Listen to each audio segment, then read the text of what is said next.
What's good, YouTube? Welcome back. Thank you for clicking onto this reaction. I hope you're looking forward to it just as much as I am. If you haven't already, head over to the content creators page. That link is in the description box down below.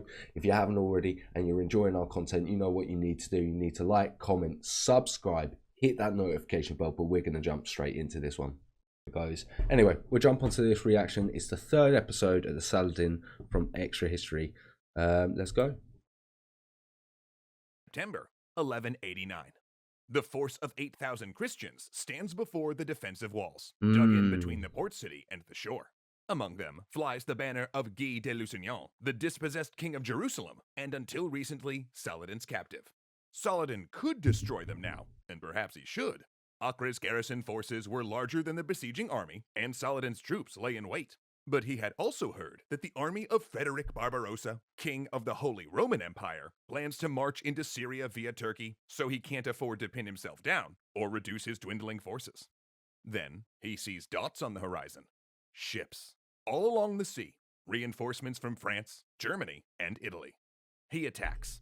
That'd be terrifying, do you not think? But the window for an easy victory has been lost. And the struggle for Acre will be one of the bloodiest engagements of Saladin's career, and the opening battle of the Third Crusade.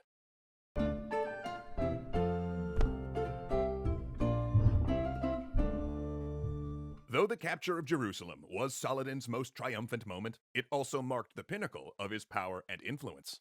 For years, he had advocated that the full powers of the Islamic world be placed into his hands, with leaders setting aside disagreements over religion, politics, and ethnicity in order to retake Jerusalem. But now that that objective had been achieved, that unifying sense of jihad began to fracture. Always the way.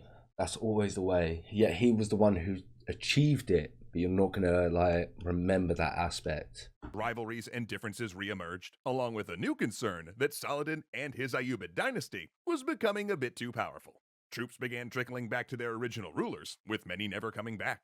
And just as this Islamic coalition began to splinter, Europe united under a new crusade. In the near century since the First Crusade, support for crusading efforts had ebbed and flowed. European kings might send money, but they only rallied to go to the Holy Land personally during times of obvious crisis. Yeah, and so they weren't actually committed half the time, loss were they? of the true cross and the capture of Jerusalem was one heck of a big rallying cry. There was three big things there. This crusade, however, was different than previous ones. The recruitment message was much more coordinated via the church, the goals more clear. In fact, a new vernacular developed around the effort. While participants in previous efforts had termed themselves pilgrims, now the act of joining was increasingly called taking the cross, a term. So this is where it was more sort of actually like actually becoming soldiers for the Christian faith, right? Which led to the modern term crusader. And much of this effort was focused personally on Saladin. Depicted as unfathomably evil by Christian propagandists, he was referred to by preachers as the son of Satan, and depicted in illuminated manuscripts as one of the 7 heads of the dragon of the apocalypse, which is metal AF if you ask me. So yeah, obviously at the time he caused a lot of fear because of what was happening within the region. So obviously there was a lot of propaganda around him, which is very, very interesting because obviously now we get the full accounts of what happened and he actually wasn't too bad. But yeah, that's quite interesting that he caused so much fear at that point in time that he was one of the main things that they were going after, was to stop Saladin from this expansionist theory that he has and goals that he has. Plus, kings going on crusade instituted a new tax to fund their military efforts, aptly named the Saladin tithe. But it's important to remember that these European leaders were no more united than Saladin's fragile alliance. In fact, of the 3 kings who joined the crusade, the only one beginning their quest relatively quickly, Frederick Barbarossa of the Holy Roman Empire, set out on his journey in April of 1189. Whereas Richard I of England and Philip II of France, by contrast, spent several years squabbling first. While Richard took the cross almost immediately, when he was still a prince, he had to settle some matters before he could leave. Namely, Richard wanted to be King of England, so he allied himself with Philip of France to fight a war against his own father, and he won.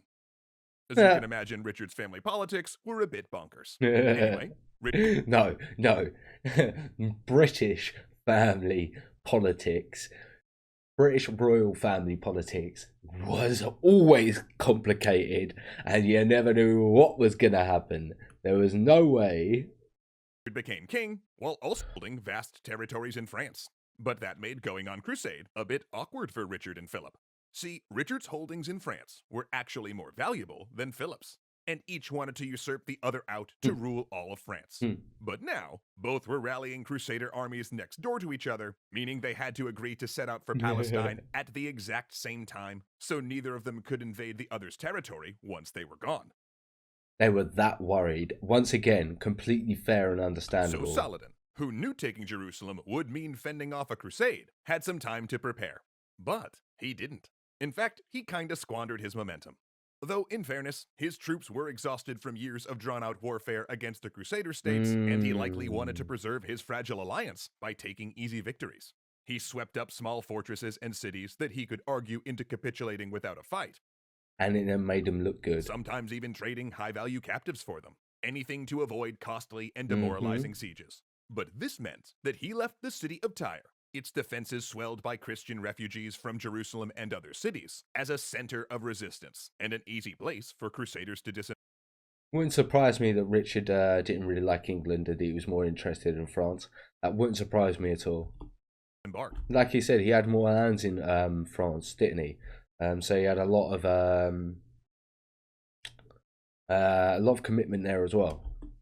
Another major mistake was letting King Guy of Jerusalem go. An act so mind-bogglingly reckless, historians still argue about his motive. He may have simply felt bad for Queen Sibylla, as Saladin always had a soft spot for his rivals' families, and he did love to be generous, even to the point of recklessness. In fact, so it's really showing that how generous he was. That's one of the reasons why people think that he let him go. Lieutenant for his rivals' families, and he did love to be generous, even to the point of recklessness. In fact, his lieutenants actually used to hide money to prevent him from giving it away. Or, perhaps...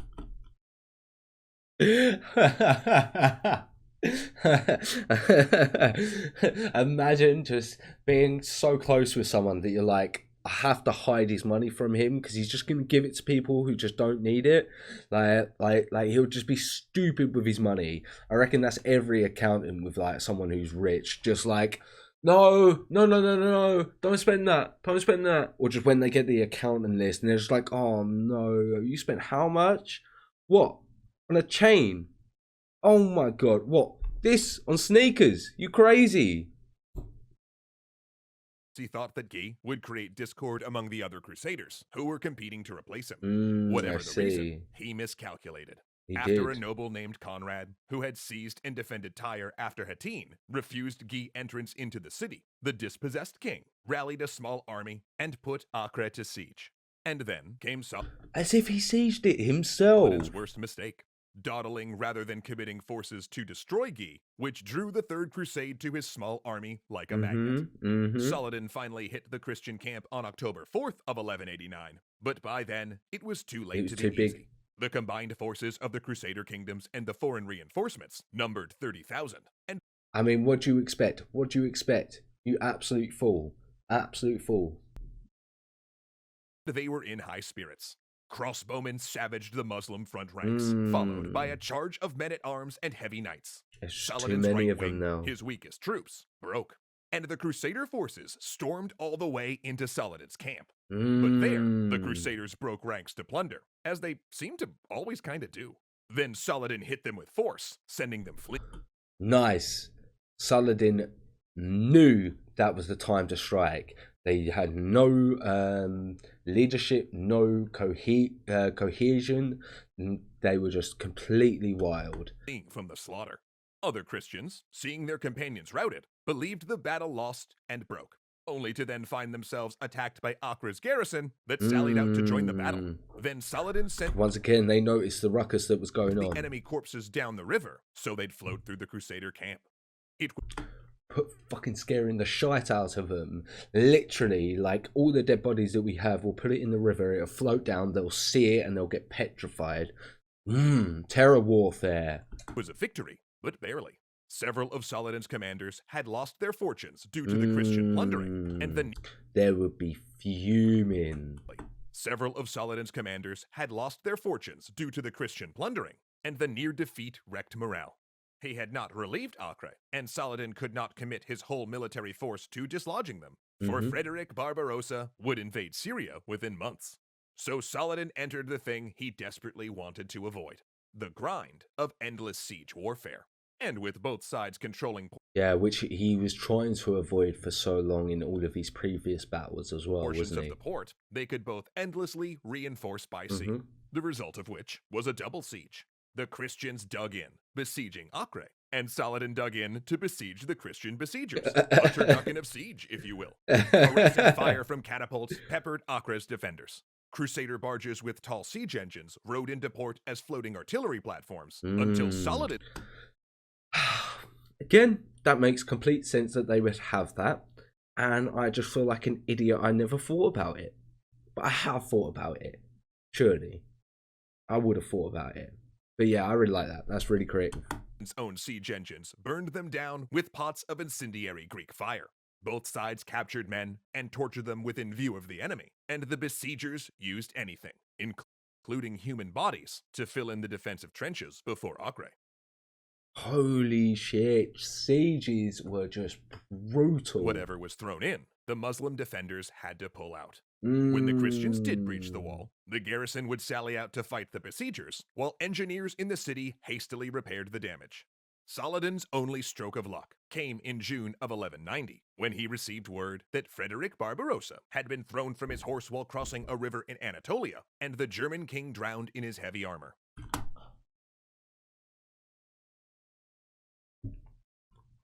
You can't write history. You can't write history. Honestly, that's absolutely jokes. That's so funny. Oh my god, that's so peak and unfortunate. Leaving his contingent leaderless and racked with disease.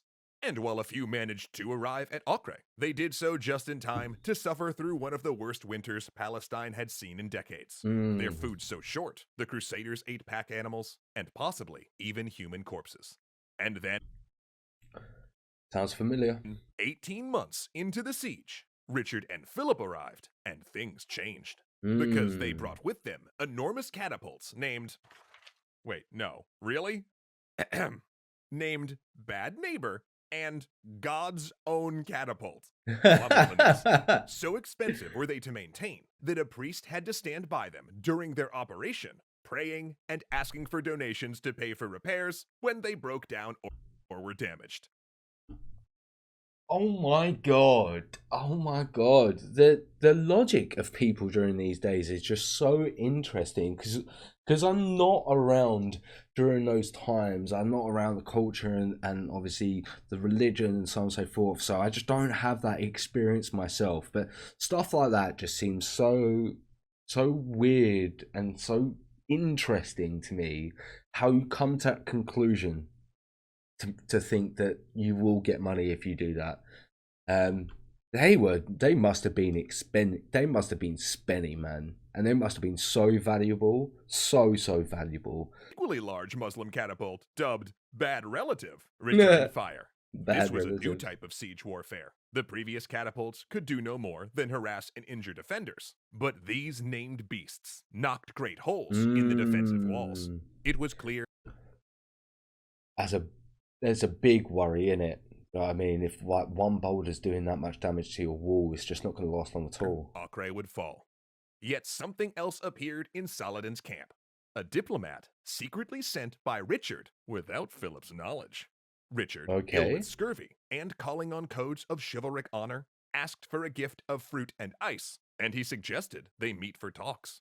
Saladin, ever hospitable to enemies, sent the requested peaches, dates, figs, and ice, along with a message. No meeting. Not until they had a peaceful truce.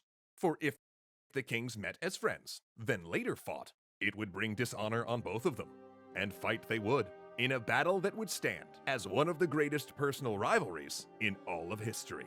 And we'll tell you about that little spat next time. I'm definitely looking forward to finding out what that is. That's so interesting. Okay, so they didn't want to meet as friends.